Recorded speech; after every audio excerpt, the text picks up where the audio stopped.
안녕하십니까. 더불어민주당 여성폭력근절대책위원회가 주최하는 서지영 검사 미투 1년 변화 그리고 나아갈 방향 간담회를 지금부터 시작하도록 하겠습니다. 저는 오늘 사회를 맡은 더불어민주당 여성폭력근절대책위원회 위원장 정춘수 위원입니다. 먼저 자담회를 시작하기 전에 어저께 돌아가신 일본군 외환부 피해자이시며 또한 생존자이신 평화도 인권운동가이신 김복동 할머니를 위한 잠깐 묵념을 한 후에 자담회를 시작하도록 하겠습니다. 예, 모두 일어나 주십시오.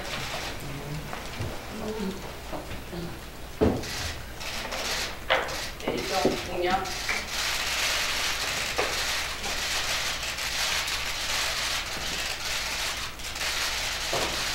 묵념 가요.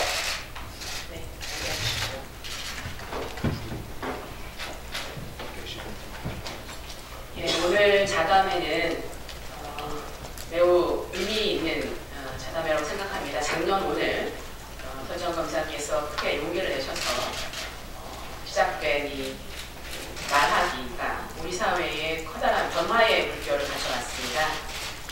1년 지난 오늘 지난 1년을 돌아보고 그래서 우리가 거두었던 성과와 그리고 앞으로 가야 할 방향에 대해서 구체적으로 하나하나 좀 짚어보는 그런 시간을 갖도록 하겠습니다. 먼저 오늘 자담회에 함께해 주신 여러분들 소개해 드리도록 하겠습니다. 먼저 입법과 정책을 꼼꼼히 살펴주고 계신 조정식 더불어민주당 정책위원장님 오셨습니다. 네, 그리고 원내에서 여성폭력근절대책위원회 위원이시면서 원내 대변인 맡고 계신 권미영 위원님 오셨습니다. 네, 반갑습니다. 예, 그리고 교환신간 내셔서 참석해 주신 많은 분들 계십니다. 먼저 수원지방검찰청 서지영 검사님 오셨습니다. 네, 고맙습니다. 네, 문화예술계 미투 문제를 다뤄주실 연극배우 송원님 오셨습니다. 고맙습니다.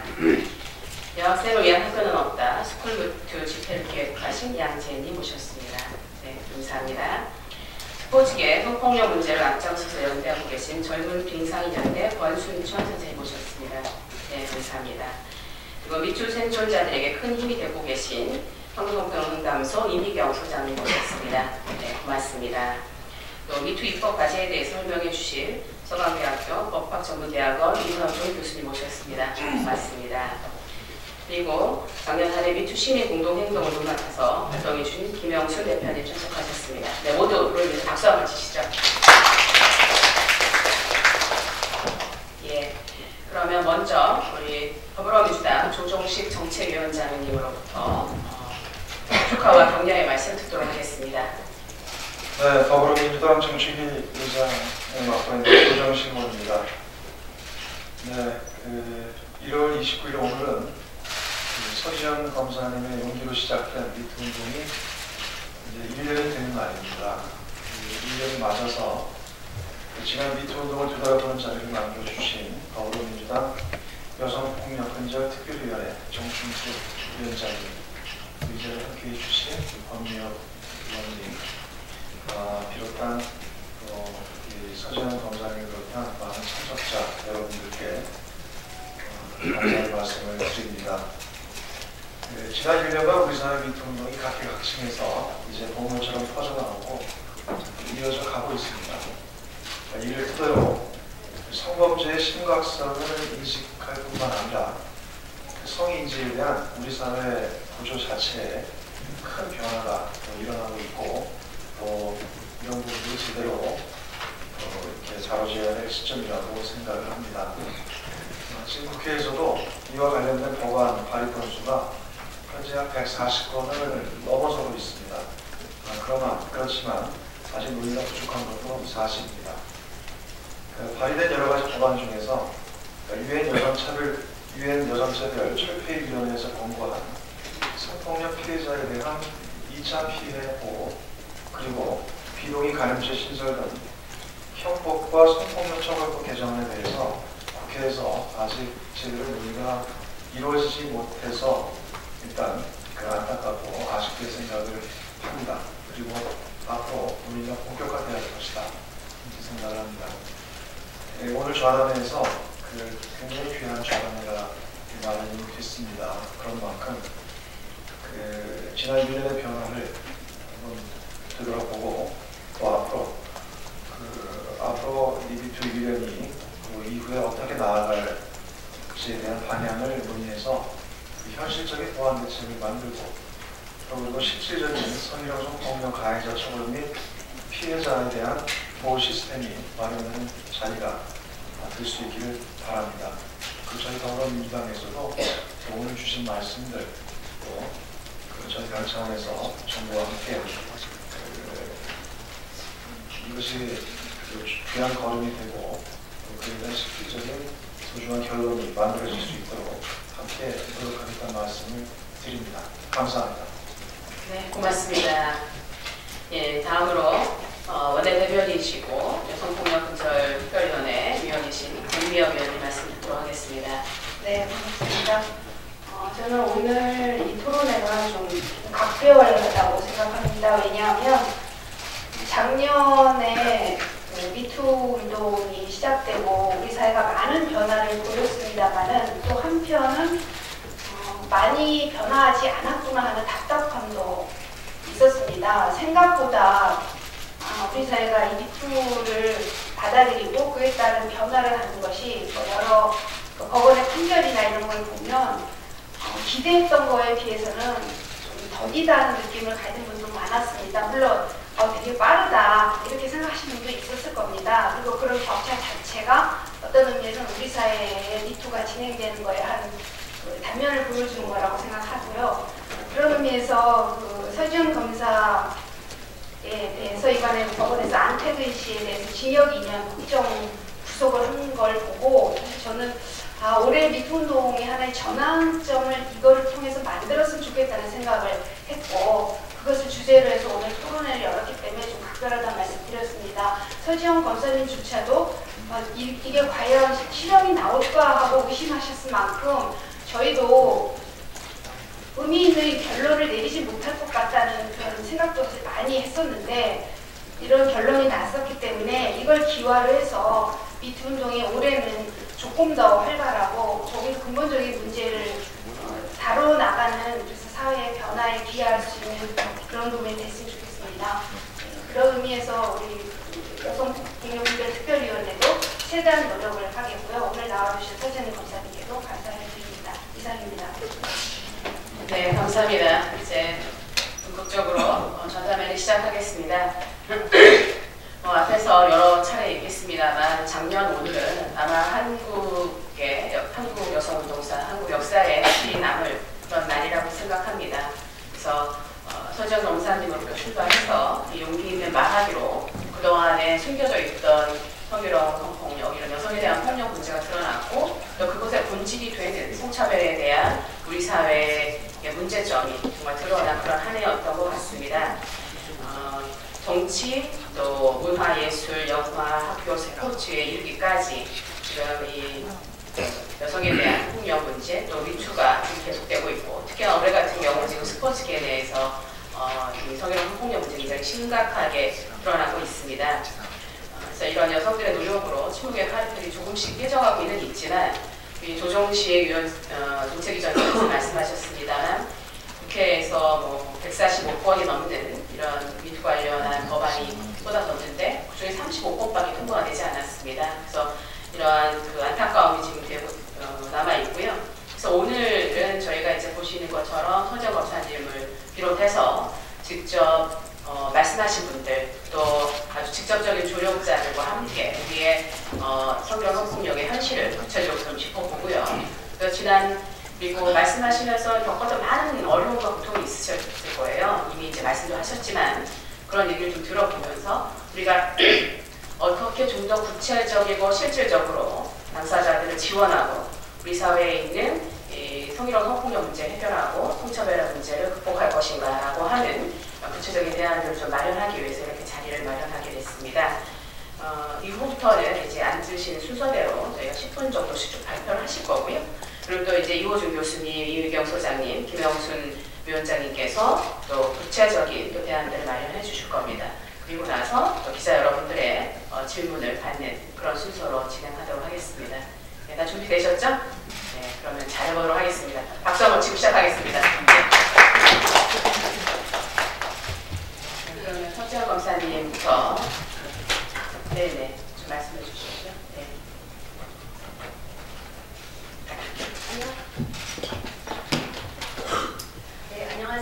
설정원입니다. 먼저 이와 같은 자료를 마련해주신 전수수 교수님과 여러분, 제가 JTBC 뉴스룸에 나가서 인터뷰를 한 것은 2018년 1월 29일 딱 2년 전 오늘입니다. 제가 겪었던 강제추행과 의사보고 그리고 가해자에 대한 징역 2년 선고 등은 많이 보도되었기 때문에 굳이 설명을 드리지 않아도 될 것 같습니다. 추행이 있은 지 8년 3개월, 의사보복이 있은 지 3년 5개월 만에 2심 선고가 난 것입니다. 진실을 밝히는 길이 너무나 멀고도 험했고 그 고통은 생명을 위협하는 고통이었지만 한 명의 검사로서 그리고 한 명의 피해자로서 진실은 반드시 밝혀지고야 만나는 것을 볼 수 있게 되었다는 느낌입니다. 세상이 얼마나 밀어줄지 모르겠지만 저는 개인적으로 아무것도 바라는 것이 없었습니다. 저는 그저 검사를 정의로워한다는 것, 가해자는 제대로 처벌받아야 한다는 것, 피해자는 제대로 보호받아야 한다는 것, 이 당연한 것을 이야기하고 싶었을 뿐입니다. 그것을 말한 대가로 변호사도 검사도 하지 못하고 평생 집 밖으로 나오지 못하는 삶을 살더라도 후배들이 더 이상 이런 일을 겪지 않을 수만 있다면 괜찮다라고 생각했을 뿐입니다. 1년 동안 입을 연 피해자로 그리고 공익 제보자로 살던 모습이 정말 생명을 위협하는 것이었습니다. 많은 성폭력 피해자들이 이와 같은 고통을 겪어야 하고 때로는 정말로 생을 마감하기도 합니다. 그 고통의 원인은 무엇일까요? 제가 느낀 고통의 원인은 첫째는 조직적인 은폐, 둘째는 이사 가해, 셋째는 피해자다움에 대한 가혹한 요구, 넷째는 피해를 흥미 위주로 소비하는 언론이었습니다. 먼저 조직적 은폐인데요. 다른 모든 조직에서와 마찬가지로 검찰 역시 피해 사실을 진실을 확인하기보다는 조직 보고 논리를 우선 내세우면서 진실을 은폐하는 것에 앞장섰습니다. 사실 모든 피해자들이 가장 원하는 것은 바로 진실을 밝히는 것인데요. 그것을 가장 정의로워야 할 기관인 검찰조차도 진실을 은폐하는 데 앞장섰다는 사실이 사실 견딜 수 없이 힘들었던 것입니다. 둘째는 저뿐 아니라 모든 피해자들 그리고 다른 내부 고발자들도 두려워하는 것인데 바로 앞에서도 말씀하셨던 2차 가해입니다. 저 역시 제가 그런 글을 올리면 그리고 그런 이야기를 하면 저를 업무 능력이나 인간관계에 문제가 있는 검사를 만들 것이고 정치하려고 그런다는 등 논의를 할 것이라고 검사 게시판에 글을 올릴 때도 그런 예상을 올렸었는데 그런 예상과 너무나 적중하게 그대로 그와 같은 2차 가해들이 진행되었습니다. 음모론부터 시작해서 정치하려고 한 것이다. 인간관계에 문제가 있었다. 업무 능력에 문제가 있었다. 그리고 그런 2차 가해들이 바로 제가 15년간 일해왔고 지금도 소속되어 있는 정의 수호 기관인 검찰과 법무부에 의해서 주도적으로 조직적으로 이루어졌습니다.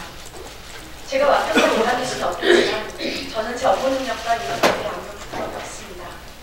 그리고 업무 능력이나 인간관계에 문제가 있다고 하더라도 그런 피해자는 피해 사실을 만날 수 없다는 것입니다. 많은 검사들이 이야기합니다. 검찰에서 앞으로 성범죄가 근절될지 공정한 인사가 이루어질지 장담할 수 없지만 그 누구도 앞으로 서지원처럼 입을 열 수 없다는 것은 100% 장담하기 바랍니다. 이와 같은 2차 가해를 근절하지 않고서는 성범죄가 근절되고 공정한 사회가 되는 것은 불가능한 일이라고 생각합니다. 셋째로 피해자들을 괴롭히는 것은 바로 피해자다움에 대한 요구였습니다. 이 사회는 지나치게 가해자들, 범죄자들에게 관대하고 피해자들에게는 항상 괴롭고 우울하고 죽을 듯한 고통 속에 있는 모습만을 강요해왔습니다. 피해자다움 따위 없습니다. 피해자야말로 그 누구보다 행복해져야 될 사람입니다.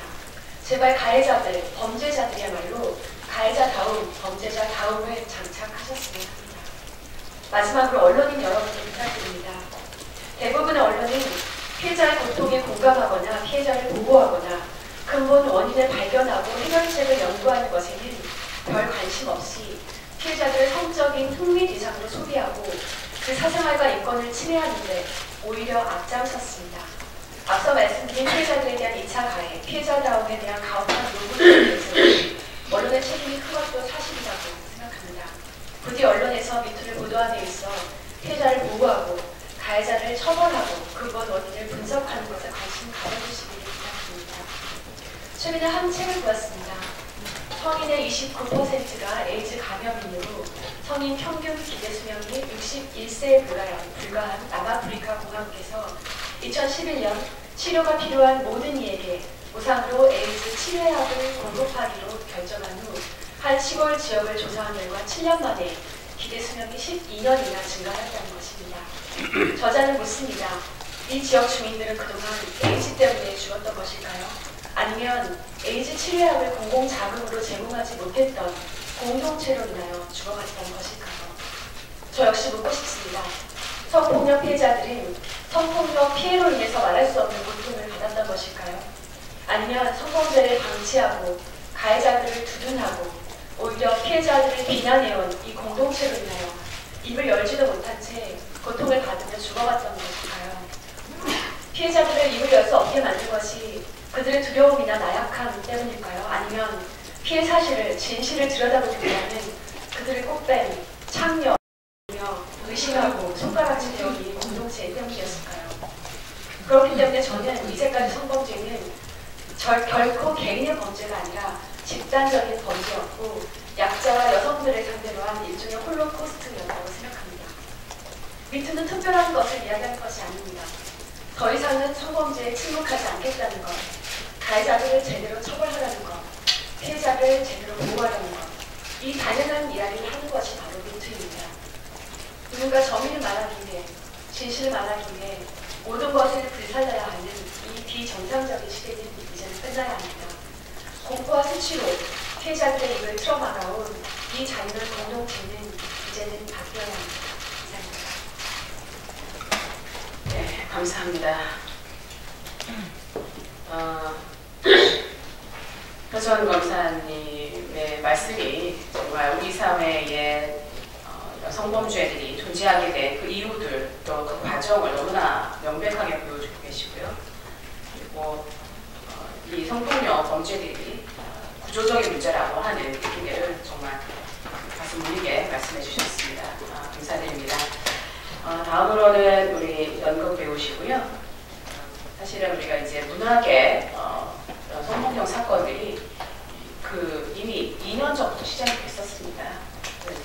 근데 사실 처음에 잠깐 조명받고 그 다음에 또 잊혀지고 그리고 이제 표정 검사님 또 말씀을 하시고 이런 이제 쭉 이런 일들이 기술성되어서 오늘 또 그런 문학에 대해 이런 성범죄, 성폭력과 관련된 얘기들을 들어보도록 하겠습니다. 네, 말씀해 주시죠. 안녕하세요. 저는 전라북도 전주에서 연극을 하고 있는 연극배우 송원입니다. 저는 작년 2월 26일 공개 미투를 통해서 극단 대표의 성추행 사실을 고발했고요. 11월에는 극단 대표가 징역형을 선고받았습니다. 미투 1년 후에 사실 저희에게 많은 과제들이 남아있지만 저는 오늘 지역의 문화예술계라는 주제로 말씀을 좀 드리고자 합니다.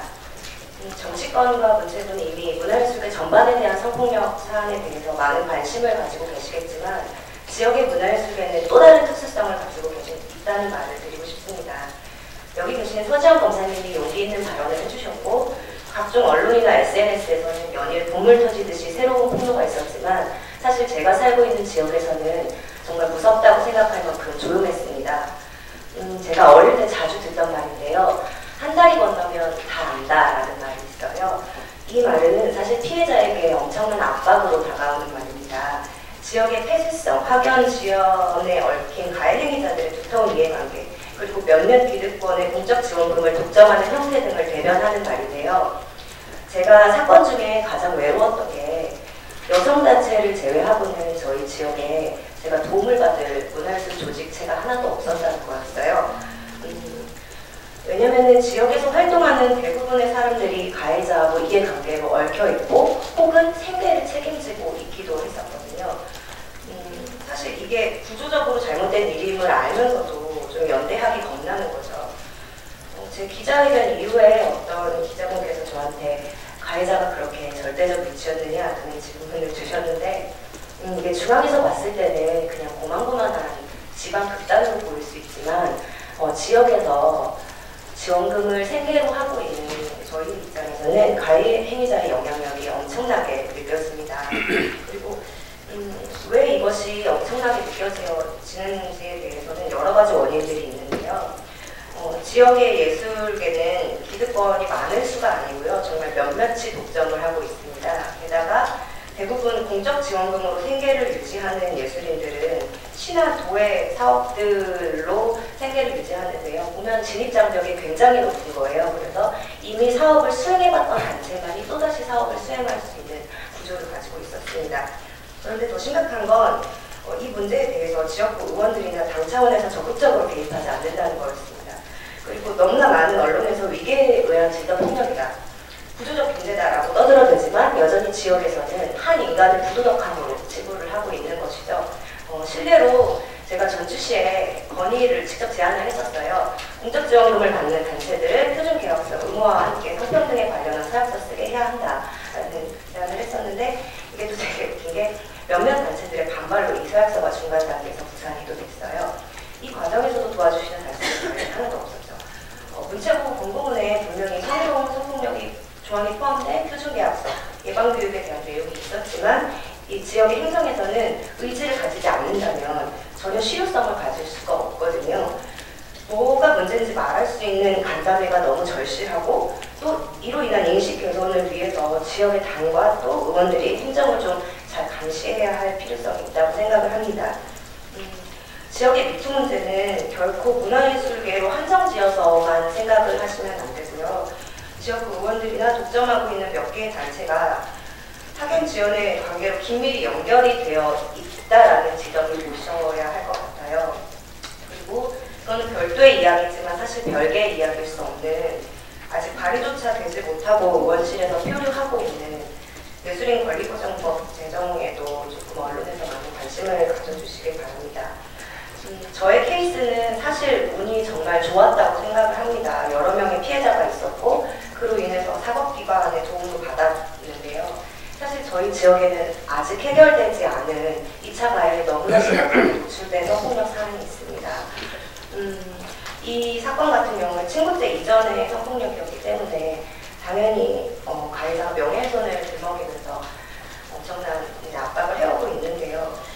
저희 지역에서도 여성폭력에 대항하는 다양한 조직이 생겨날 수 있도록, 그리고 이로 인해서 더 큰 담론이 좀 만들어질 수 있도록 당 차원에서 많은 관심과 꾸준한 관심 부탁드리겠습니다. 예, 감사합니다. 지역의 특수성을 말씀해 주셨는데요. 정말 중요한 얘기 해주셔서 너무 감사드리고요. 구체적인 대안들이 있다 이제 우리 전문가 선생님들과 함께 의논하면서 우리 당은 어떻게 개입할 건지 좀 더 구체적으로 의논해 보도록 하겠습니다. 예, 다음으로는 우리 젊은 등사 죄송합니다. 여학생을 위한 학교는 없다 기획자 양지혜 선생님 말씀을 듣도록 하겠습니다. 이 정도로 충분히 됩니다. 네, 안녕하세요. 저는 11월 3일 여학생을 위한 학교는 없다라는 집회를 기획했던 양지혜라고 합니다. 2018년 한국에서 가장 많이 투입된 사회분야 이슈가 스쿨미투라고 하는데요. 지방선거와 남북정상회담 등의 다양한 굵직한 이슈들 사이에서 청소년 당사자들이 직접 진행한 이 스쿨미투 운동이 사회에 가장 파급력 있는 이슈로 꼽혔습니다. 지난 2월부터 1년간 전국 각지의 학교에서 스쿨미투 고발이 이루어졌습니다.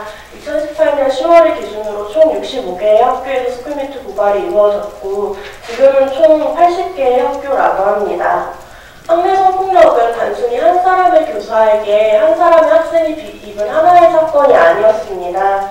수많은 재학생이 동시에 경험한 수백 개의 사연이었고 또한 수십 년간 침묵되어온 수천 개의 사건이었습니다.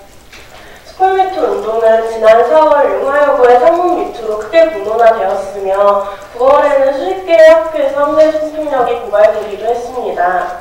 저희는 스쿨미투 고발이 자극적인 피해 사실에 대한 고발로만 소비되는 것이 아니라 평등한 학교를 만드는 새로운 분기점이 되기를 희망하며 11월 3일에 학생의 날을 맞아 초초에 전국 규모의 스쿨미투 집회를 열었습니다. 고발자들의 목소리가 SNS를 넘어서 거리로 오프라인으로 뛰어나왔던 순간이었습니다. 이 자리에서 우리는 다 같이 학내 성폭력 전수조사, 페미니즘 교육, 사립학교법 개정, 학생인권법 개정 등 평생을 학교를 향한 구체적이고 실질적인 대책을 요구했습니다.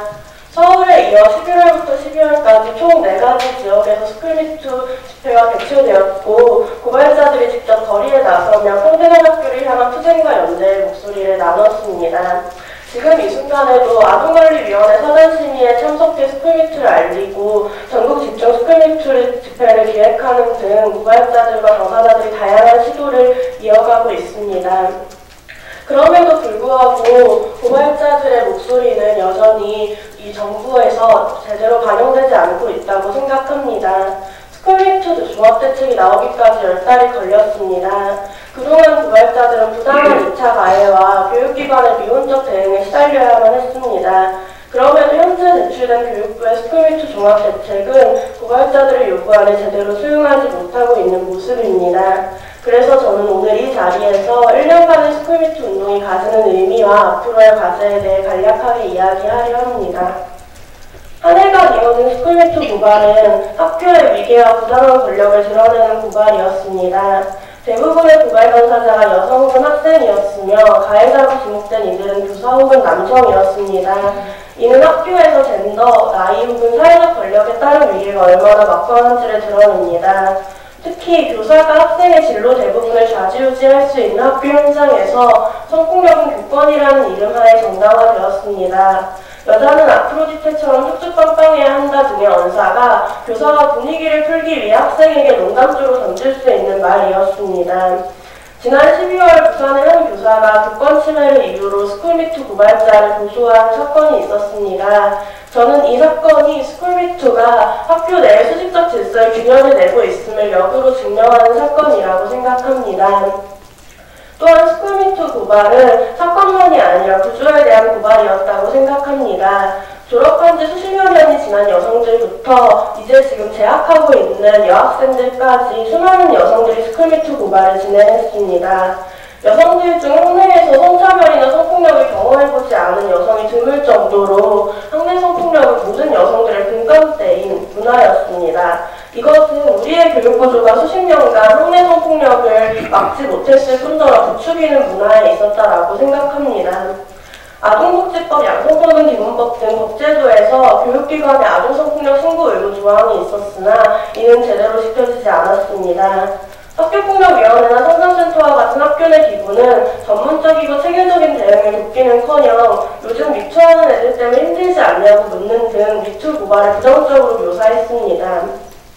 이렇듯 공적 체계에서 발화조차 되지 못했던 폭력의 경험들이 공적 체계에서 해결되지 못했던 폭력의 경험들이 익명성을 기반으로 SNS 공문장으로 드러난 것이라고 생각합니다.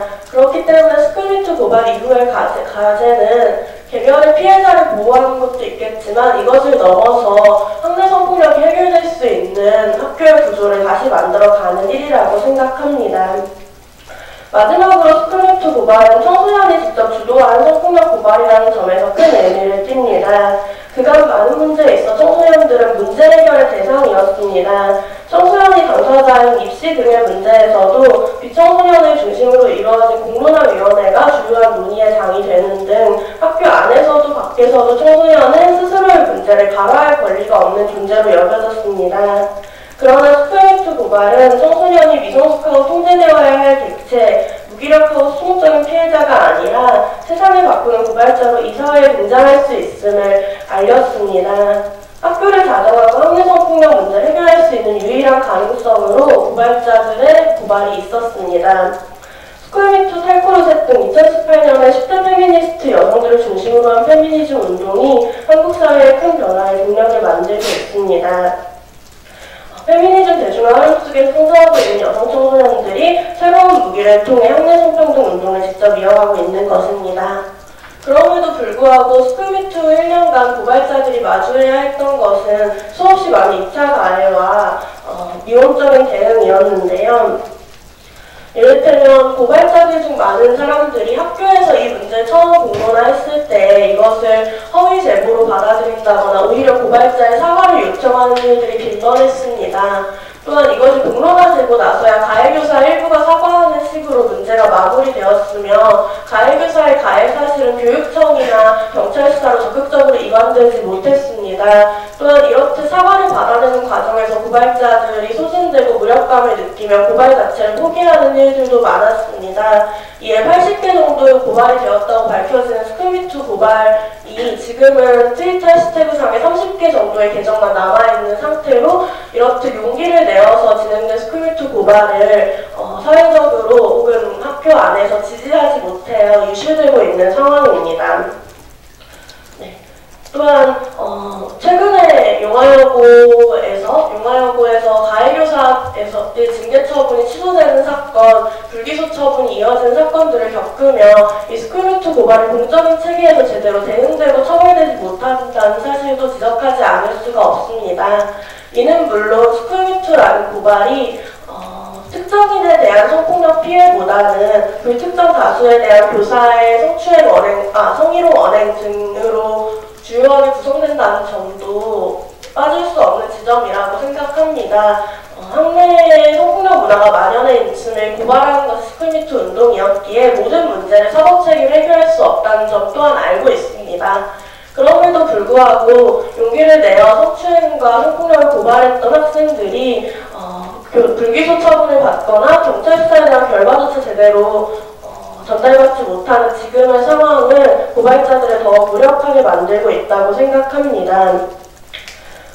이에 저희는 스쿨미투 고발을 마주하면서 그동안 학교 안에서 얼마나 많은 성차별과 성폭력을 용인하는 문화가 있었나에 대한 이야기를 나눴었는데요. 그 중에서는 성차별을 조장하는 교과 과정이 가장 주요한 문제로 꼽혔습니다. 2015년 성교육 표준안이 여자는 무드에 약하고 남자는 누드에 약하다 등 성차별적인 내용을 직접적으로 담고 있다는 사실은 모두들 아실 겁니다. 이렇듯 논란을 야기하고 수없이 충격을 주었던 성차별 표준안이 여전히 여성이 성폭력 피해를 조심해야 한다는 내용이 담겨서 그대로 지속되고 있습니다. 또한 교과서의 섭파 등의 성별 고정관념을 강화하는 방식들로 이루어지고 있고 체육 등 다양한 수업 시간에서 여성과 남성 각각을 분리하여 가르치는 방식, 성별 분리적인 교육이 진행되고 있습니다. 또한 이러한 것들에 대한 성평등 교육의 실수는 턱없이 부족하여 학생의 경우 초등학생의 정규 수업 시간 5,828시간 중 양 직접 다루는 시간 4시간밖에 없는 상황입니다. 이러한 상황에서 정부가 발표했던 스쿨미투 종합대책은 피해자 보호 및 지원 강화, 가해교사 교원에 대한 징계 등의 내용으로 이루어져 있는데요. 교육청 단위의 사안 처리 체계 구축, 징계 미이행 사립학교에 대한 과태료 부과 등의 항목은 물론 유의미하지만 대책 이행을 위한 구체적인 로드맵이 정립되지 않았고 고발자들이 직접 요구했던 사안들이 들어가지 못한 점은 매우 부족하다라고 생각합니다. 저희는 고발자들과 만나며 이러한 요구안들을 확인했습니다. 첫 번째로는 학내 성폭력 전수조사가 매우 절실하다는 사실입니다.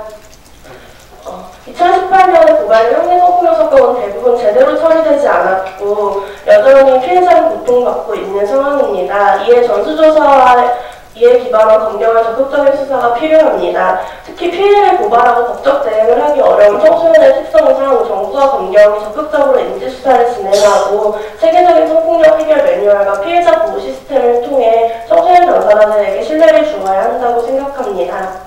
또한 앞서 말했듯 교육부가 제출했던 시대착오적이고 성차별적인 성교육 표준안을 고려했을 때 이후에 제출될 교육부의 성희롱 성폭력 예방, 양성평등 교육의 방향성이 의심스럽습니다. 성차별적인 교과과정을 전면적으로 변화해야 하고 소수자를 배제한 양성평등 교육이 아닌 페미니즘 교육으로 교과과정 전반을 바꿔야 한다고 생각합니다. 또한 사립학교법 개정과 학생인권법 제정을 주장합니다. 학내 성폭력의 상당수는 이것이 폭력인지 몰라서가 아니라 폭력을 휘둘러도 되는 권력관계에 의해 발생한다고 생각합니다. 학교 내 학생, 여성에 대한 인권신장과 교사-학생 간의 수직적 이해 철폐가 필요하고 이를 위한 법제 마련이 시급한 상황입니다. 또한 마지막으로 사법 처리만으로 해결되기 어려운 스쿨미투의 특성상 학내 여성권, 학생인권의 신장과 함께 입시 경쟁 완화 등 학교 문화를 바꿀 수 있는 실질적인 대책이 필요하다고 생각합니다. 저희는 이러한 대책과 요구를 안고 여전히 고발자들과 함께 스쿨미투 집회를 준비하거나 유엔에 가서 스쿨미투를 알리는 다양한 활동들을 진행하고 있으며 한편으로는 이 과정에서 1년간 스쿨미투 고발을 지속해왔던 이들이 더 이상 목소리를 내기 두렵다거나 언론 취재에 응하기 어렵다거나 점점 더 고립되고 있는 현장을 목격하기도 하였습니다. 스쿨미투 1년을 맞아 스쿨미투 고발이 이야기해온 가치들을 지키기 위해서 더 많은 사회와 정치에 관심이 필요하다고 생각합니다. 감사합니다. 감사합니다.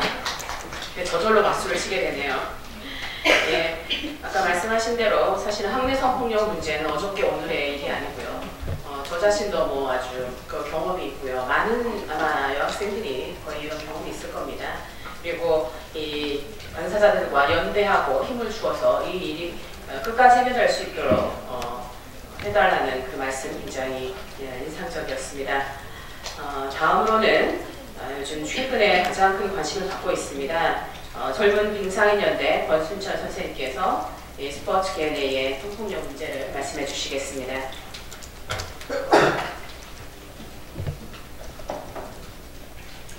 안녕하십니까. 젊은 빙상인연대 권순철입니다.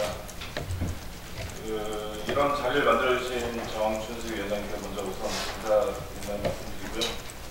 앞서 서지현 검사님의 용기 있는 미투를 시작으로 1년간 문학계부터 체육계까지 이어졌습니다. 체육계도 용기 내어 미투를 한 선수들이 여러 종목에서 나오기도 하였는데요.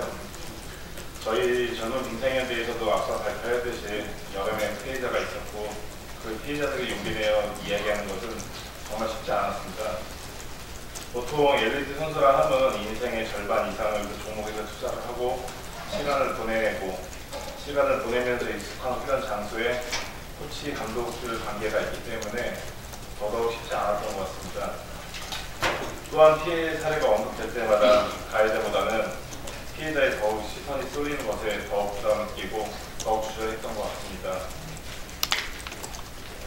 앞서 말씀드린 피해자들이 이러한 이유에서 많은 걱정과 용기가 필요했습니다. 앞서 사례를 말씀드리면은 몇 년 전부터 수없이 소문을 들던 얘기들 가지고 저희가 직접 대면에서 만나봤을 때 일단은 부정하는 게 일단 다반수였고요. 그 부정을 하지만 저희는 계속 용기를 내서 접촉을 한 결과 나중에는 또 진실을 얘기를 하더라고요. 근데 얘기를 하면서도 일단 피해자로서의 신분을 많이 꺼려했고 피해자 또한 가해자에서 보복이 두려워서 얘기하기도 많이 꺼려했습니다. 또한 그 피해자가 폭로를 할 때 가장 큰 걱정거리가 2차 보복에 대해서 많이 두려움을 갖고 있습니다. 한 예로 언론에도 많이 보도됐지만은 피해자가 피해 사례를 얘기를 하면과 동시에 운동을 그만두었던 그 사실도 있고요. 그리고 2차 보복에 대해서도 두려움이 크기 때문에 누구 하나 앞서서 얘기를 못하겠고 또한 언론에 보도됐듯이 그 가해자라고 지목되는 분들도 현장에 있으면서 또 피해자가 어떻게 보면은 피해 다니는 그런 실제가 되었던 게 대반사입니다. 이러한 피해자를 위해서 스포츠 인권 특별조사단이 결성했는데요. 그 피해자들 직접 만나서 얘기를 들어보는 게 가장 중요할 것 같습니다. 솔직히 저희가 그 피해자를 만나서 얘기를 듣는 건 한계가 좀 있었고 심지어 피해자들한테 저희가 감히할 수도 없는 부분이었고 그리고 저희가 대외 수사를 형사 고발할 수 있는 사안도 아니었기 때문에 정부에서 국가 스포츠 인권 특별조사단을 결성하였기 때문에 거기서 조금 더 관심 갖고 좀 접근을 해줬으면 좋겠습니다. 또 하나의 문제는 저희 기존 엘리트 체육 시스템에 문제가 있었던 것 같습니다. 또한 개선이 필요하지 않을까도 생각이 듭니다. 선수들은 운동에 전념하고 마음 편히 운동을 할 수 있는 상황을 만들어줘야 하고 그걸 해줘야 되는 또 저희 의무가 있습니다. 하지만은 그 지도자와 선수들 간의 구시대적인 발상이 폭행, 폭력이 만연했고요.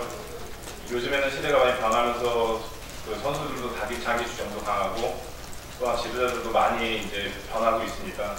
그래서 저희가 더욱 바라는 것은 선수와 지도자 간의 소통을 하면서 변화가 있어야 되지 않을까 싶고요. 또한 그 예전보다는 요즘에도 만연히 지금 나오는 것 중에 하나 뭐냐면은 과정보다는 결과를 많이 중요시 여깁니다. 즉 성과주의를 많이 따지는데요. 운동선수는 결과를 내기 위해서 그 과정을 수없이 반복을 하고 노력을 합니다. 근데 이제 결과로 이제 모든 게 판단이 되고 하기 때문에 그 과정 또한 지켜봐 주시고 서로 존중해 줘야 되지 않을까 싶습니다. 그리고 그 과정을 존중하면서 그 결과도 같이 응원을 해주시면 좋겠고요. 그 마지막으로 저희 체육계에 참 안타까운 일들이 계속 나오고 있습니다. 그래서 솔직히 선수들이라 하면은 승전보가 좀 언론에 나와서 국민들도 좀 같이 기뻐하고 해야 되는데 지금 계속 안 좋은 일들만 나오기 때문에 좀 무거운 마음을 갖고 있고요. 이제는 운동선수답게 훈련 장소에서 땀을 흘리고 대회에서 원없이 실력을 발휘하는 순간이 가장 멋질 거라고 생각이 듭니다.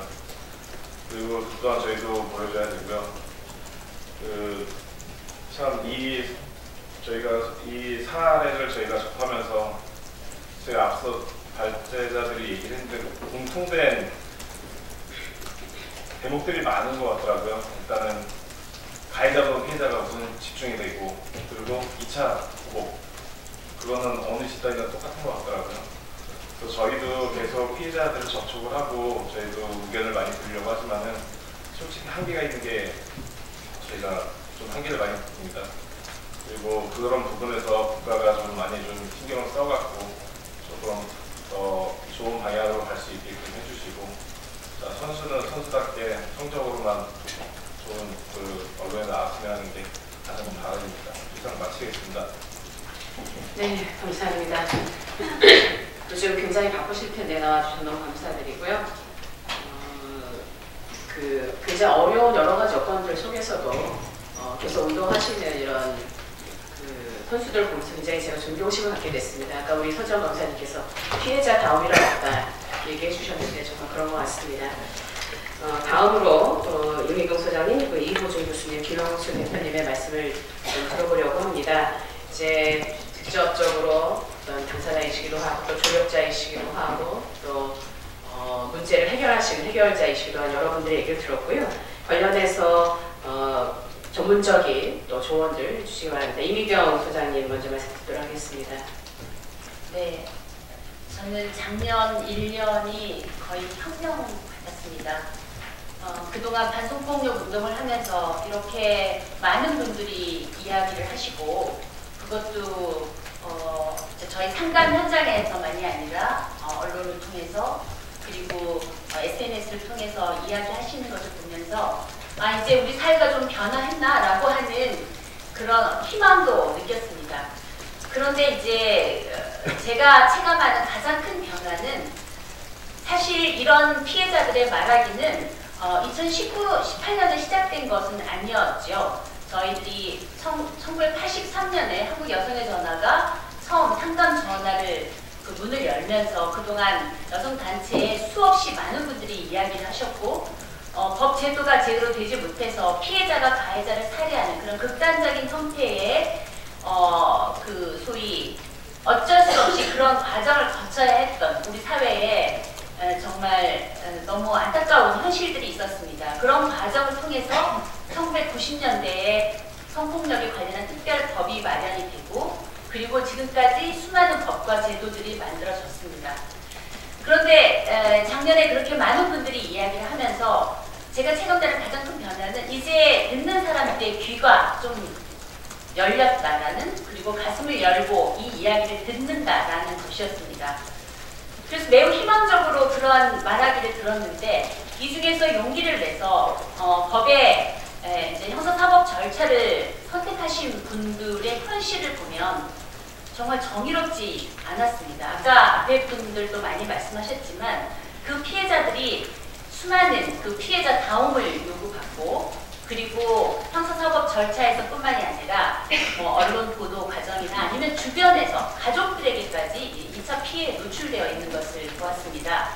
오늘 이따 오후 2시부터 저희 상담소 부설연구소에서 여성가족부랑 같이 이 작년 1년 동안에 미투가 말한 것 그리고 말하지 못한 것이라고 하는 이 토론회를 합니다. 근데 여기에는 전국의 4개 상담소에서 총 1만 5천여의 상담 일지를 분석을 했습니다.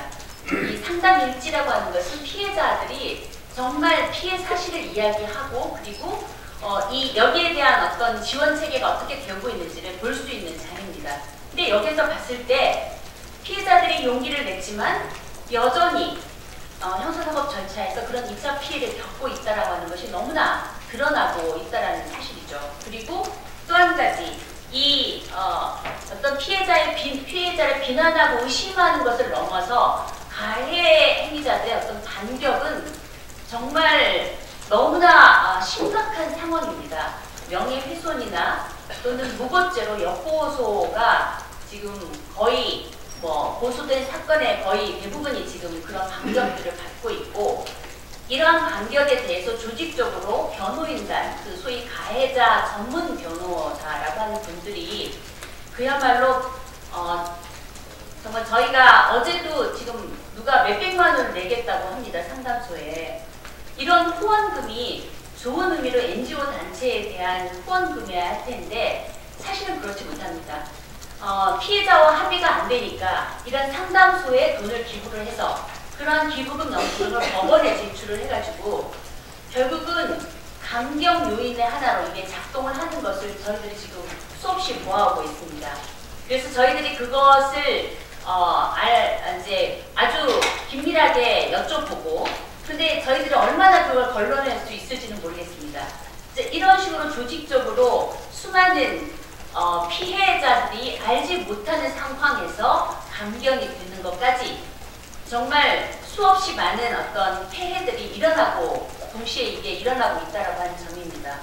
그래서 저는 이제 피해자들이 용기를 냈고 우리 사회 구성원들이 어느 정도 여기에 대한 이해의 폭이 높아졌고 그래서 이게 다 되었나라고 어찌 보면은 저는 이것이 착시현상처럼 느껴집니다. 마치 다 된 거 법도 굉장히 잘 되어 있다고들 합니다. 특히 동남아시아에서는 한국의 법체계가 너무나 좋고 여러 시스템이 좋다고 지금 베트남, 라오스 그리고 캄보디아 같은 데서는 우리 코이카의 그 ODA 사업을 받아서 우리의 법체계를 다 받아가지고 거기에 성폭력 상담소를 만들고 하겠다고 지금 그런 사업들이 진행이 되고 있습니다. 이걸 보면서 저는 활동가의 한 사람으로서 우리의 이런 그 여러 가지 성과들이 각 나라에 이렇게 공유되는 것은 너무 좋지만 지금 현재 우리 사회에서 풀지 못하는 이런 과제들을 어떻게 할 것인가라고 하는 굉장히 무거운 마음입니다. 그리고 무엇보다도 용기를 내신 피해자분들이 정말 가해자는 처벌받고 피해자는 권리가 존중받는다라고 하는 너무나 당연한 이런 사실이 제대로 입증이 될 수 있는 그걸 체감할 수 있는 이런 사회가 돼야 되지 않나 이런 생각을 많이 하고 있습니다. 그래서 저희 상담 현장에서는 피해자들에 대한 법적, 의료적, 심리적 지원을 하면서 앞으로도 지속적으로 피해자분들을 지원해 나갈 것입니다. 근데 정말 작년 같은 경우에는 저희가 상담 창구가 더 많았다면 훨씬 더 많은 상담이 들어왔으리라고 생각해요. 아직 작년 전체 전국 통계는 안 나왔습니다만 2017년에 전국의 170개 성폭력 상담소에서 18만여 건의 상담을 받았습니다.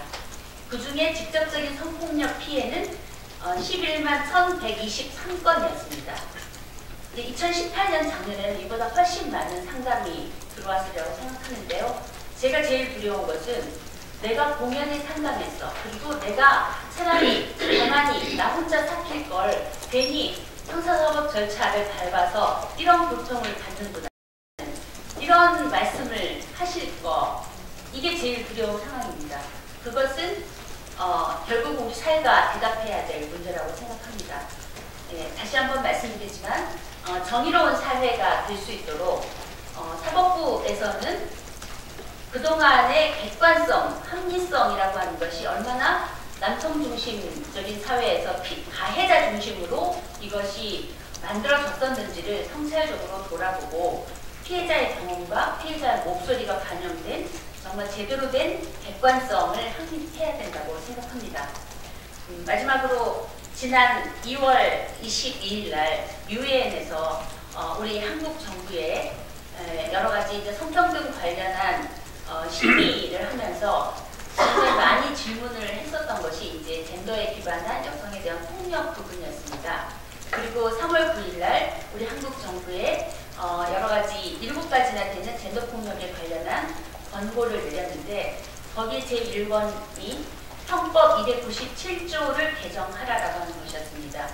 지금 아직도 폭행과 협박, 유무를 가지고 판단하고 있는 강간죄 구성 요건을 그야말로 동의 여부로 판단하라고 하는 것인데요. 이 부분은 일단 이호준 교수님께서 자세하게 이제 말씀을 해주시라고 보고요. 저는 이번에 그 미투 운동이 가져온 것은 우리 사회에 강간죄의 의미를 새롭게 쓰고 있다고 보거든요. 그동안 정죄에 관한 죄라는 좀 이런 오히려 피해자가 말하지 못했던 이러한 범죄로 제대로 보지 못했던 것을 피해자 인권을 침해하는 범죄로 볼 수 있게 만든 것은 결국 우리 사회, 시민사회 그리고 시민들의 힘이라고 생각합니다. 이것이 법 체계에도 제대로 반영이 되어져서 정말 정의로운 판결이 이루어질 수 있도록 했으면 좋겠다는 그런 바람을 마지막으로 발언을 마치겠습니다. 네, 감사합니다. 오랜 시간 동안 피해자들을 지원하시면서 느껴졌던 바들을 아주 구체적으로 말씀을 해주셨고요. 전에 어떤 그 피해자 이런 얘기를 한 적이 있습니다. 자기는 학교에서 혹은 주변에서 배운 대로 성폭력 피해를 입어서 경찰에 고소를 했고 그래서 자기는 원래 배운 대로 진행이 될 줄 알았다. 근데 전혀 아니더라. 그래서 이제 우리 이민경 소장님께서 말씀하신 대로 괜히 고소했다 이런 얘기를 굉장히 많이 했거든요. 그런 것들이 더 이상 발생해서는 안 된다. 피해자가 정말 피해자의 어떤 인권을 존중받고 제대로 형사사법적인 절차가 정의롭게 실현되기를 정말 바랍니다.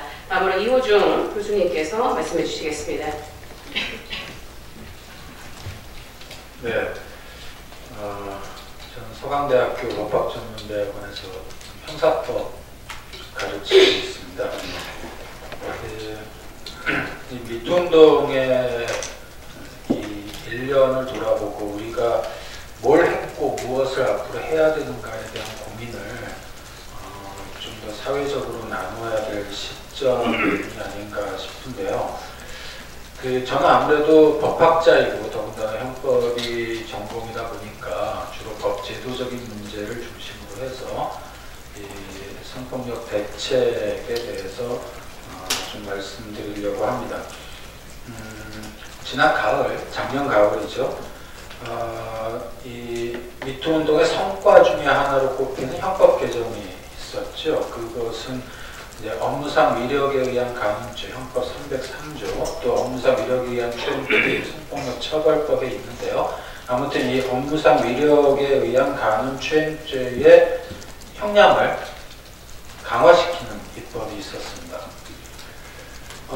여기 뭐 정춘석 의원님도 계시고 합니다만 국회의원들이 가장 쉽게 할 수 있는 입법이 형량을 강화하는 것인데요.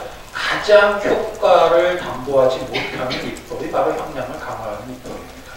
그만큼 보여주기식 입법에 그칠 가능성이 있고 또 형량을 강화했다라고 하는 것을 이유로 해서 그 안에 숨겨져 있는 보다 근본적인 문제점들을 제대로 파헤치지 못하는, 제대로 들여다보지 못하는 그 우를 오히려 범할 가능성도 있습니다. 굉장히 위험하다라는 말씀을 좀 드리고 싶은데요. 우리가 이 미투 운동의 다양한 영역에서 전개되는 모습들을 보면서 사실 이 성폭력의 가장 근본적인 인권 침해의 지점이 무엇인가라고 하는 것을 돌아봐야 한다고 생각합니다. 성폭력은 폭행이나 협박이나 위력과 같은 상대방을 강압적으로 제압하는 어떤 수단이 행사되었느냐가 핵심적인 기준이 아닙니다. 성폭력이라고 하는 개념은 우리가 사회적으로 금지시켜야 되는 성폭력이란 바로 피해자의 의사에 반하는, 피해자의 동의 없이 이루어지는 그런 성적인 행동들을 말합니다. 이것을 바로 입법적으로 반영해야 한다는 원칙은 국제사회에서 이미 비동의 간음죄 신설이라고 하는 이름으로 논의돼 왔고, 이미 유럽의 대부분의 국가는 이런 비동의 간음죄, 또 뭐 이 미국의 많은 주들도 그렇습니다만 비동의 간음죄를 성폭력의 가장 기본적인 구성 요건으로 만들어 놓고 있습니다. 그러니까 우리가 성폭력이라고 하는 것은 성에 대해서 가해지는 폭력이 아니라 바로 동의가 없음으로 인해서 만들어지는 왜곡된 성적인 행동 그 자체가 폭력이다라고 하는 인식을 사회적으로 정립하는 것이 굉장히 중요한 과제라고 생각하고요. 더불어서 현재 미투 운동이 진행되는 진행되었던 여러 가지 문화예술계 또 학교 또 최근에 이제 체육계 또 정치 영역들 안희정 전 도지사 사건 이런 것들을 보면 우리 사회에 사람들이 다 얽혀 있는 다양한 권력 관계들이 존재하거든요. 그러니까 사람들은 뭐 직업적으로 또 혹은 뭐 교육에 의해서 혹은 또 종교적으로 다양한 권력 관계 속에서 어느 정도의 갑을 관계에 속해 있습니다. 그런 관계가 성폭력에 이용되는 이 메커니즘들, 이것이 우리 사회의 이 미투 운동을 통해서 경각심이 드러났다라고 생각을 하고요. 그렇다면 비동의 간음죄의 신설과 더불어 우리가 형법적인 대응에 있어서는 이런 권력 관계를 이용한 그런 성폭력에 대해서 보다 좀 근본적인 그런 처벌을 강화하는 그런 입법들이 필요합니다. 현재 형법은 업무, 고용, 기타 관계 이런 식의 표현을 해서 굉장히 포괄적으로 규정을 하고 있는데요. 이것에 대해서 우리가 스포츠 영역에서의 어떤 코치와의 관계라든지 또 지역에서 아까 말씀하신 이런 문화예술계 지역에서의 어떤 권력적인 지위에 있는 가해자에 대한 그 종속성의 문제 이런 것들을 좀 다양하게 포괄할 수 있는 그런 처벌 규정들을 좀 만들어 나가는 것, 그리고 종교적인 관계를 이용하는 것도 당연히 중요한 내용 중에 하나이고 그런 것들을 좀 규정을 보완할 필요가 있겠다라는 생각이 들고요. 두 번째는 피해자 보호 대책의 문제인데요. 특히 이제 피해자의 신상캐기라든지 그런 피해자에 관한 악의적인 정보들을 많은 경우에 이제 굉장히 왜곡된 허위 정보들을 인터넷을 통해서 유포한다든지 이런 행위들을 엄격하게 금지하고 처벌하는 것도 굉장히 중요하다고 생각합니다. 제가 성폭력과 관련돼서 지난 1년 동안 발의된 개정안들을 이렇게 보니까 명예훼손죄 폐지를 발의한 그런 개정안들이 굉장히 많더라고요. 그 취지는 소위 피해자들이 피해 사실을 사회적으로 공론화하는 것이 가해자에 대한 명예훼손으로 가해자에 의해서 고소되는 이 현실, 이 문제를 해결하기 위한 것으로 보이는데 어찌 보면 이것은 이제 일면만 쳐다보는 것일 수도 있습니다. 왜냐하면 가해자가 피해자에 대해서 악의적인 어떤 그 사실들을 이 인터넷을 통해서 유포하고 이 전파하는 행위들은 2차 가해로서 이것은 또 다른 명예훼손의 피해를 야기하는 문제이거든요. 그러니까 단순히 우리가 명예훼손죄의 처벌 규정을 폐지하자 이렇게 단순하게 접근할 문제는 전혀 아니다라고 하는 말씀을 좀 드리고 싶고요. 세 번째는 늘 그렇듯이 입법의 문제로만 해결되지는 않습니다. 앞에서 서지영 검사님께서 가해자가 처벌되고 피해자가 보호받아야 되는 것이 당연한 정의의 요청이다라는 이야기를 했습니다. 분명히 맞는 말입니다. 근데 그 당연한 게 왜 여지껏 안 되고 있을까를 우리는 생각해야 합니다. 그것은 바로 그 당연한 요청을 가로막고 있는 권력적인 작동이 우리 사회에 있다는 것입니다. 이것이 바로 젠더 권력이고 남성 중심적인 권력에 의해서 여성들의 성적인 행동, 또 피해를 당한 여성들의 피해자다움이라고 하는 이런 왜곡된 어떤 그 당론 구조가 만들어지는 것이거든요.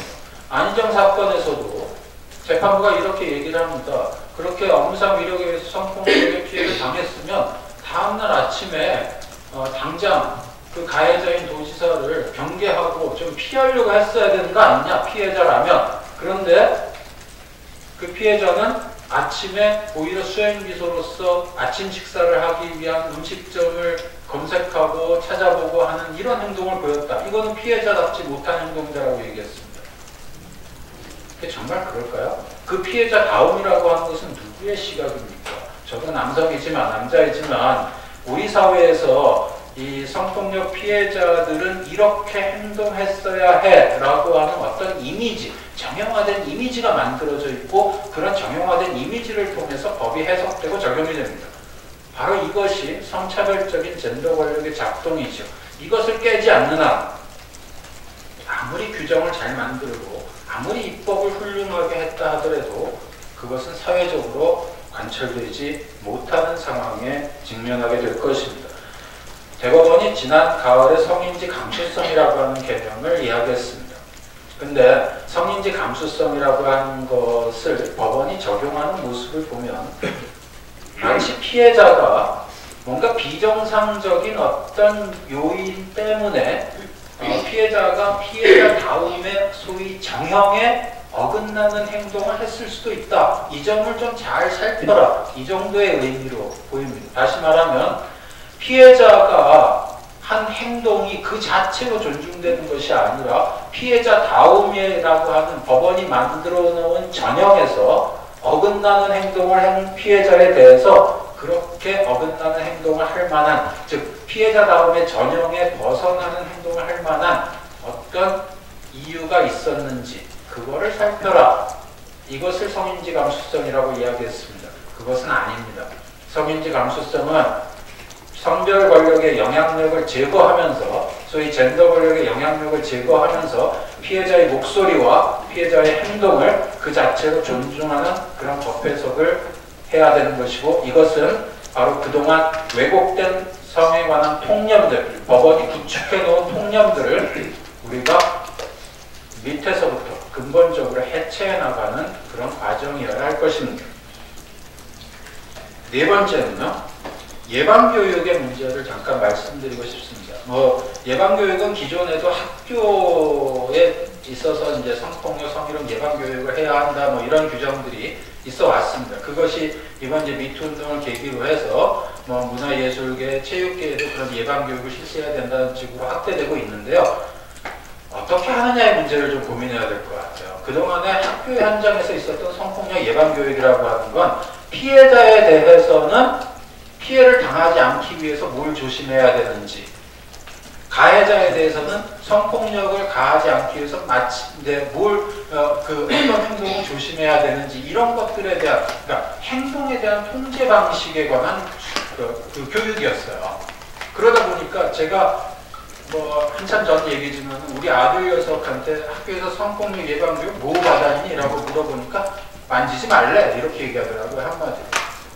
이런 교육은 바뀌어야 합니다. 성폭력 예방교육은 인권교육으로서 소위 성인지 감수성에 관한 관점을 사람들에게 교육을 통해서 이것을 충분하게 그리고 충실하게 그렇게 인지할 수 있도록 하는 그런 교육으로 변모해야 된다고 생각을 하고요. 그러니까 이런 내용들을 어떻게 할 것이냐의 문제가 굉장히 중요합니다. 앞에서 말씀드린 것처럼 당연한 게 지켜지지 않는 것은 사회적으로 그것을 왜곡시키는 권력이 작동하고 있는 것이고, 결국은 우리가 당연하다고 생각되는 가해자 처벌과 피해자 보호를 요구하는 것은 바로 우리 사회에 뻗어시 작동하고 있는 이 성차별적인 젠더 권력을 혁파해 나가는 문제로 인식을 해야 합니다. 이것은 피해자 개개인들의 운동만으로는, 목소리만으로는 분명한 한계가 있을 수밖에 없습니다. 성폭력과 관련돼서 미투 운동의 여파로 발의된 입법이 145건 이상이라고 여기 적혀 있네요. 몇 개라고 뭐 세는 게 중요한 건 아닌데요. 저는 이렇게 많은 게 결코 자랑거리가 아니라고 생각합니다. 비슷비슷한 내용들이 대부분이고 또 아무런 문제의식 없이 가십거리를 기사화하는 언론과 마찬가지로 그냥 대중적인 관심에 어필하기 위해서 일부 국회의원들이 별로 중요하지도 않은 오히려 부작용이 더 클 수도 있는 이상한 입법을 만들어 놓은 경우도 꽤 있었고요. 무엇보다 이런 입법을 관철시키기 위한 노력을 얼마나 했느냐라고 하는 것을 의원 여러분들께 꼭 물어보고 싶습니다. 발의만으로 그쳤던 것은 아닌지, 중요한 것은 입법을 실천으로 실제로 성과로 만들어내는 것이죠. 그런데 제가 어떤 기사를 보다 보니까요, 비동의 간음죄를 신설하자는 입법을 상당히 많이 여러 의원들이 발의했는데 그것이 왜 통과되지 않느냐라고 하는 기자의 질문에 어떤 분이 사회적 합의가 아직 부족해서 라고 하는 대답을 했다 그래요. 억장이 무너졌습니다. 사회적 합의가 부족해서 못해왔던 거를 미투 운동을 계기로 해서 이거는 좀 해보자라고 하는 게 우리의 요구사항 아닙니까? 그것을 내가 발의는 했지만 아직 사회적 합의가 부족하니까는 아직은 좀 힘에 버겁다 이렇게 변명할 문제가 아니에요. 그 사회적 합의가 부족한 것을 타파하고 어떻게 사회적 합의를 만들어낼 것인가에 대한 고민을 해주십사라고 하는 것을 꼭 당부하고 싶고요. 두 번째는 사회 운동의 차원에서, 여성운동의 차원에서는 사건에 대한 모니터링을 하고 사건에 대한 대응을 위한 좀 범사회적인 어떤 매뉴얼을 만들어내는 것이 굉장히 중요하다고 생각합니다. 많은 열성이 있는 운동가들 또 변호사들이 사건에 달라붙어서 많이 도움을 주고 하고 있습니다. 법정 투쟁 또 피해자 보호를 위해서. 그런데 분명히 편차가 존재합니다. 그리고 사건에 따라서는 또 증거가 부족해서 혹은 공소시효가 지나서 무혐의로 형사사건으로는 처벌되지 못하는 사건들이 생겨납니다. 근데 그랬을 때 어떻게 할 것이냐에 대해서 속수무책인 경우들도 굉장히 많습니다. 가해자가 오히려 이렇게 자 봐라 나 무혐의로 이제 처벌받지 않았으니까 라고 하는 이유로 뻐젓이 다시 등장을 하고 있는 이 사태들, 이런 것들을 가만히 놔두지 않기 위해서는 우리가 단순히 형사처벌이라고 하는 것을 넘어서서 민사상의 손해배상의 문제, 또 징계의 문제, 또 성폭력의 처벌은 불가능하다 할지라도 권력관계를 남용해서 성폭력을 하거나 혹은 어떤 불이익 조치를 취했다면 그런 것들을 적극적으로 그런 2차 가해들을 좀 더 이슈화해서 그런 것들을 처벌하기 위한 방안들을 강구한다든지 이런 것들을 좀 더 이 인권단체, 여성운동, 또 변호사들이 모여서 이 미투 운동의 사건 대응을 위한 사회적인 매뉴얼들을 좀 만들고 공론화하고 그거를 가지고서 사건을 모니터링해 나가는 그런 과정들이 반드시 필요할 것 같다라고 하는 생각이 들고요. 이런 노력들은 어느 한 단체, 어느 한 개인의 힘으로 되는 것이 아닐 것입니다. 보다 범사회적인 그런 대책기구를 가지고 좀 싸워나가야 되는 문제입니다. 저는 미투 운동이라고 하는 것이 우리 사회에서 아직도 달성하지 못한 성평등의 문제에 도달하기 위한 지난한 혁명의 과정으로 자리매김되어야 할 것이고 이것은 투쟁의 과정이어야 합니다. 몇몇 국회의원들에게 혹은 몇몇 피해자들에게만 의존할 수 있는 문제가 결코 아니다라고 하는 것을 꼭 말씀드리고 싶습니다. 길어졌네요. 마치겠습니다. 네, 감사합니다. 역시 또 박수를 칠 수밖에 없는. 네, 아주 총괄적으로 다 정리를 해주셨고요. 이 젠더 권력의 작동이라고 하는 아주 본질적인 문제에 대한 여러 가지 말씀해 주셨습니다. 대단히 감사합니다. 자, 마지막으로 이 미투 시민행동 공동집행위원장으로 이 운동을 이끌어오신 김영순 대표님의 말씀 듣도록 하겠습니다. 네, 반갑습니다. 김영순입니다. 지난 1월 29일 서지영 검사님의 공동 이후에 보시면 저희가 미투 시민행동을 만들었습니다. 저희가 그때 만들 때는 정말 절박한 시절이었습니다. 한국 사회의 최고의 정점인 검사마저도 성희롱의 피해를 해결할 수 없다는 데서 너무 절망적이었고 그 사실을 정말 다른 사람에게 용기를 주기 위해서 폭로하신 세정 검사님께 이 자리에서 다시 한번 감사의 마음을 전합니다. 그러나 어쨌든 지난 1년간 많은 변화가 있었습니다.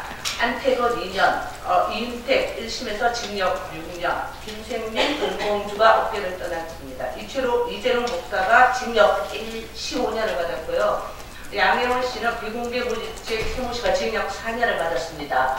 어제 전남 CBS의 강모 PD는 국가인권위의 권고사항이 달라졌습니다. 그동안 국가인권위원회가 그냥 인권교육 실시 정도가 있었는데요. 적극적인 인상 조치를 권고하고 피해자와 가해자를 분리하는 것을 권고하기 시작했습니다. 미투 운동은 이렇게 사회적 변화, 전 사회적인 어떤 변화들을 조금씩 만들어내고 있다고 생각을 하는데요. 좀 전에 이유준 교수님 말씀하신 권력이 젠더화되어 있는 문제, 그러니까 미투는 단순히 성착취와 권력의 문제가 아니라 권력이 젠더화되어 있는 문제, 착취적 권력의 문제를 동시에 얘기하고자 하는 것이기 때문에 좀 더 근본적인 운동이라고 생각을 하고 있습니다. 그동안 우리 사회에서 성폭력 문제는 어떤 방식으로든 피해 가해 당사자 간의 문제로 축소되어 왔습니다. 그러나 미투 운동은 성폭력 피해 당사자뿐만 아니라 사회 전반의 변화를 요구하는 것이고요. 미투 이전에 오직 고통의 당사자에게만 모든 것이 집중되었던 것들이 이제는 그 모든 상황에 대해서 말할 수 있고 사회적인 문제로 얘기할 수 있고 고통 자체에 집중하는 것이 아니라 이 고통을 만들어낸 조건, 아까 그 얘기한 어떤 권력 자체에 대해서 질문하기 시작했다는 것입니다. 그래서 미투는 모든 피해자들의 연대 정치를 보여주었고 피해자뿐만 아니라 우리 사회가 전체적으로 미투 운동에 연대하는 어떤 가능성을 보여주었습니다. 지금의 시대는 각자 도생의 시대라고 얘기를 하고 있습니다만 미투 운동만큼은 저는 전 사회적으로 특히 여성들의 연대가 뛰어났던 한 해가 아닌가 이렇게 생각을 하고 있습니다. 아까 말씀드렸다시피 미투 관련해서 그동안 정부와 국회와 모든 사회가 다방면에서 각자의 자리에서 조금씩은 최선을 다했다고 생각을 하고 있는데요. 저는 그중에서 오늘 국회에 왔기 때문에 국회에 대해서 잠깐 말씀을 드리면 처음에 미투 법안 100개, 140개, 150개 나중에 저희가 꼼꼼히 세어봤는데요. 200개 가까이 됐습니다. 그런데 이렇게 양적으로 쏟아진 미투 법안은 실질적으로 저희가 자세히 봤습니다. 과거에 국회에서 논의됐다가 다시 온 안건, 그리고 또 과거에 여성단체에서 제안된 내용, 그냥 단순히 어떤 법안의 개수만 늘어난 것이지 실제로 어떤 미투와 관련된 법안에서 제대로 좀 논의가 이루어지지 않았습니다. 그리고 두 번째는 젠더 기반한 폭력 문제에 좀 집중을 했습니다. 물론 이렇게 얘기할 수 있습니다. 여성폭력방지 기본법이라든가 35개 법안이 통과된 것만으로도 저는 사실 가슴을 썰어내리고 감사한 마음을 가지고 있습니다. 그렇지만 미투 운동이 본질적으로 제기하고 있는 정말 직장 내 문화, 예술, 교육, 의료 분야적 분야별 특수성을 반영한 제도 설계는 아직 이루어지지 않았습니다. 그리고 성착취 건절 대책과 방안에 대해서 근본적인 어떤 차별의 내용을 아직 담고 있지 못합니다. 그리고 또 하나는 소요 예산이 적고 저항이 적은 법안부터 처리가 되었다는 점입니다. 정말 여러 가지 아까 그거는 이미경 선생님과 이유종 선생님 말씀하셨기 때문에 제가 어떤 자세한 내용을 생략을 하겠습니다만은 어쨌든 형사법을 중심으로 어떤 진행된 것에 대해서 저희가 어떤 문제 제기를 하고 있는데요. 현재 발의된 대부분이 가해자 처벌 과가에 해당되는 내용이지만 피해자 구제에 있어서 짧은 소멸시효, 시효제도, 그리고 증거적 손해배상제도, 그리고 민사적 법제의 보완과 2차 피해 방지, 피해자 지원체계 강화에 대해서는 훨씬 더 많은 고민이 필요할 것이라고 봅니다. 저희가 한국여성단체연합이 지난 11월에 국회 법사위를 방문을 했었습니다. 근데 법사위원들이 이렇게 얘기했습니다. 아직까지 미투 관련 법안들이 법적 정합성이 부족하다. 그래서 미투 관련 법안들의 연구 용역을 주어서 그 결과를 나오면 개정하겠다고 말씀을 하셨습니다. 11월 달에 연구 용역을 준 법안들이 어떻게 진행되었는지 법사위원들에게 다시 한번 질문을 드리고요. 이제는 법적 정합성을 좀 찾아가셨는지 질문을 드리고 싶습니다. 2018년은 정말 미투 운동의 해였습니다. 수만 명의 여성들이 젠더 정의를 부르짖으며 광장을 메우고 세상을 뒤흔든 역사적인 한 해입니다. 촛불혁명의 주체인 여성들은 정치 권력의 변화가 성차별과 성폭력이 난무하는 여성들의 일상의 안전을 담보하지 못하며 분노했습니다. 그 분노가 미투 운동의 이름으로 폭발되었다고 합니다. 미투 운동은 성평등을 향한 새롭고 오래된 여성들의 외침입니다. 미투 시민운동은 이 미투 운동이 촉발된 순간부터 여성들의 목소리와 움직임을 담아내고 사회적 변화로 연결하기 위해서 적극적으로 대응을 했습니다. 미투 운동이 시작된 서지영 검사님의 폭로 이후 전국 350개 여성 시민 노동 환경단체를 중심으로 미투 운동은 지난 1년간 활동을 했고요. 6차례 동안 성차별 성폭력 확장 집회, 그리고 우리에게 정말 국가가 필요한 것인가, 국가란 무엇인가에 대해서 질문하기 시작했습니다. 미투 운동이 수많은 법제도 개선, 예산, 성평등 추진 체계에 대해서 목소리를 높였습니다만은 법제도 개선은 아직까지 미흡하고요. 그리고 예산은 여전히 미투 운동과 관련돼서 저희가 정충수 검열실을 통해서 예산 관련 어떤 걸 분석해 봤지만 정말 미투 운동의 획기적인 예산 확보는 없었습니다. 그리고 그렇게 대통령 공약으로 얘기됐던 성평등 추진 체계도 논의가 지지부진한 현실입니다. 미투 운동은 단순하게 어떤 여성들의 피해자 말하기가 아닙니다. 우리 사회 전반적인 젠더 권력화되어 있는 변화를 요구하는 여성들의 절박한 목소리이자 여성의 생존권과 노동권의 문제입니다. 다시 한번 지난 1년 동안 미투 운동에 함께 해주신 모든 사람들이 좀 더 구체적이고 실질적인 변화 과정에 함께 해주길 부탁드립니다. 이상입니다. 네, 고맙습니다. 또 박수를 칠 수밖에 없네요. 네, 현장에서 그 미투 시민행동 공동 집회위원장으로서 그동안의 운동의 성과들을 좀 정리를 해주셨습니다. 작년 한 해는 정말 혁명의 시기였다 이렇게 얘기를 많이 해주시고요. 여러 참여하신 분들께서 혁명이라고 한다면 도화선이 서지영 검사님이셨고 그래서 굉장히 감사한 마음이 있습니다. 무엇보다 연대의 정치가 가능한, 그래서 나만 얘기하고 나만 얘기하고 또 해결하는 것이 아니라 다른 피해자들과 함께 해주는 여러분들이 계셔서 있는 것 같습니다. 지금까지 여러 가지 전문가들 또 관계자들 말씀 있으셨고요. 혹시 질문 있으시면 몇 가지 정도 받도록 하겠습니다. 잠깐 한 말씀 좀 드려도 될까요? 네, 짧게 말씀드리겠습니다. 저는 포스코 공익제보자 전문입니다. 지금 서지영 검사를 듣고 있고요. 서지영 검사에게 솔직히 한국 여성계는 여성계가 아니라 여성들은 큰 빚을 졌습니다. 우리는 모든 것을 내려놓고 용기 있게 나와줬기 때문에 작년에 이제 모든 분이 말씀하신 그런 큰 일들이 있었습니다. 지금 스쿨미투나 모든 곳에서 일어나는 이 여성의 문제, 저는 포스코에서 23년을 있었습니다만 우리 여성들 여기 와 계신 여기자님들도 다들 경험하시고 보시고 듣고 했던 일들입니다. 이 일들이 계속 반복이 되고 있습니다. 지난 1년 미투라는 엄청난, 특히나 우리 한국 사회에서 가장 전문직이라고 할 수 있고 최고위층이라고 할 수 있는 여성 검사에게도 저런 일이 일어났다면 나머지 여성층에게서 일어날 수 있는 일은 말이 필요가 없는 것입니다. 그렇다면 여기에 대해서 종합적인 뭔가에 저는 컨트롤 타워가 있어야 된다는 생각이 듭니다. 컨트롤 타워. 법적인 문제도 그렇지만 지금 각 시민단체들도 제가 보면 각계각으로 움직이고 계신 거거든요. 이렇게 움직이면 절대로 힘을 받을 수 없다고 생각을 합니다. 이 중심축을 국회에 계시는, 예를 들면 성이라는 문제, 젠더라는 문제, 이게 단순히 여성의 문제가 아니고 권력을 가진 사람과 권력이 상대적으로 약한 사람 간의 문제입니다. 여성의 권력이 올라간다는 것은 우리 사회 약자들의 권리가 올라간다는 얘기거든요.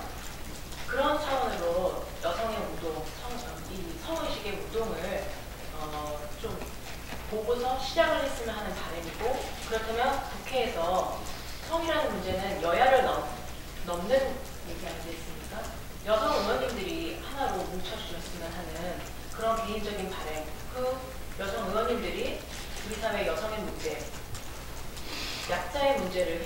컨트롤 타워가 되주셨으면 하는 바람이 있습니다. 그리고 저 역시 공익제보자로서 전형적으로 겪는, 제가 서지영 검사에 대해서 이분을 도와야겠다라고 생각했던 이유가 뭐냐면, 이분이 과연 남자였으면 이런 음해를 당했겠는가 하는 부분이었습니다. 2차 음해. 저 역시도 제보자로서 제가 겪고 있는 전형적인 2차 가해가 여성으로서 겪는 성 관련된 음해들입니다. 이런 아픔들을 우리 여성들은 다 공유하고 있습니다. 이것을, 이 여성의 아픔을 하나로 묶어줄 수 있는 컨트롤 타워, 반드시 이제 1주년이 됐고 안태근이라는 그 상징적인 인물이 법적인 처벌을 받고 있지 않습니까? 이때 꼭 만들어주시기를, 함께 힘을 모아주시기를 말씀을 드리고 싶습니다. 네, 감사합니다. 예, 그 말씀 감사드리고요. 혹시 뭐 기자님들 뭐 질문 있으시면, 네, 없으신가요? 이제 없으시면 제가 정리하려고. 예, 오늘 저희 더불어민주당 여성폭력 근절 대책특별위원회에서 서지영 검사 미투 1년 변화 그리고 나갈 방향 좌담회를 했습니다. 앞에서 들으신 대로 서지영 검사님을 시작으로 다양한 여러 곳에서 체육계에서 또 문화예술계에서 학교에서 각각의 있는 곳에서 발생한 여러 가지 이런 성폭력, 성희롱과 관련된 얘기들을 쭉 하셨고요. 그것을 대응하는 과정에서 어떤 어려움이 있었나 이런 말씀하셨습니다. 그래서 우리가 젠더 권력이라고 하는 얘기를 했지만 사실은 힘과 권력으로 인해서 상대방의 의지에 반하여서 어떤 성적 침해를 이루었던 것이라고 하는 건 공통적으로 나왔습니다. 그리고 아까 이제 이호중 교수님께서 굉장히 아프게 얘기해 주신 실제로 우리 사회를 얼마나 변화시켰느냐, 이것에는 국회에서 할 일이 많이 있다라고 하는 것 굉장히 깊이 있게 들었습니다. 오늘 이렇게 와주셔서 본인들이 겪으신 얘기들 또 이후에 무엇을 해야 한다라고 하는 구체적인 얘기를 해주신 분 굉장히 감사드립니다. 저희 더불어민주당 여성폭력근절대책위원회에서는 지금 주신 모든 말씀들을 한꺼번에 하지 못해도 아까 말씀드린 대로 끝까지 꾸준히 그리고 해결되는 순간까지 열심히 함께 하도록 하겠습니다. 무엇보다도 연대의 정치를 보여주신 모든 분들께 진심으로 감사드리고요. 오늘 질문이 없으셔서 여기서 마치도록 하겠습니다. 오늘 와주셔서 대단히 감사합니다. 네, 마치겠습니다. 고맙습니다.